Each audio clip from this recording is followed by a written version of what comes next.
پتہ ہے جو اس کے یقین کی لاج نہیں رکھتے نا، وہ ان کا یقین چاہتا بھی نہیں ہے۔ وہ یقین دینے والا ہے اور پھر اس یقین کی لاج بھی رکھتا ہے۔ جس کو اللہ رب العزت پر یقین آ جائے نا، اس کے ایک ہونے پر توکل مل جائے، تو اس سے زیادہ پرسکون شخص کوئی ہو ہی نہیں سکتا۔ مجھ سے اکثر لوگ پوچھتے ہیں کہ تم یہ باتیں اتنی آسانی سے کیسے کر لیتے ہو؟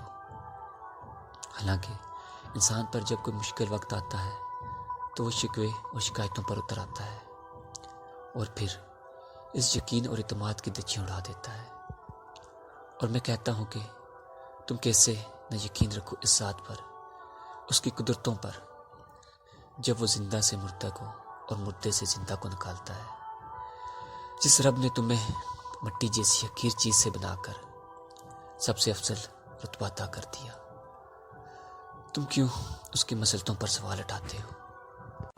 جس رب نے 6 دنوں میں زمین اور آسمان اور ان میں موجود ہر چیز بنا ڈالی اور پھر ان سب کو بہترین طریقے سے سنبھالا ہوا ہے، کیا وہ تمہارے معاملات میں غلطی کر سکتا ہے؟ جس رب نے لاکھوں دلوں میں تمہارے لیے محبت بھر دی اور تمہارے ان گنت عیبوں پر پردہ ڈال رکھا ہو، پھر تم کیوں اس رب کی شان میں گستاخی کرو؟ جو رب تمہارے سانسوں کو اتنا طویل کر رہا ہے کہ تم اسے دعا کرو، تو پھر تم کیوں اس کی رحمتوں سے ناامید ہو؟ جو رب حضرت یوسف علیہ السلام کو حضرت یعقوب علیہ السلام سے ملا سکتا ہے، وہی تمہارا بھی رب ہے۔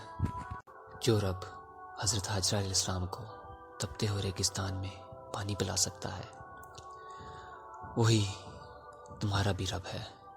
جو حضرت موسیٰ علیہ السلام کے لیے سمندر کو 2 حصوں میں تقسیم کر کے راستہ بنا سکتا ہے، وہی تمہارا رب ہے۔ جو کن فیکون کا مالک ہے، حضرت زکریا علیہ السلام کو عمر کے آخری حصے میں اولاد سے نواز سکتا ہے، کہ تمہارے مقدر بھی بدلنے پر اختیار رکھتا ہے۔ جو معجزوں کا بادشاہ ہے، حضرت ابراہیم علیہ السلام کے لیے سلگتی ہوئی آگ کو ٹھنڈا کر سکتا ہے، وہ تمہارے لیے بین مصائب اور عالم سے نکلنے کے لیے اسباب پیدا کر سکتا ہے۔ اس کو بس تمہارا یقین چاہیے۔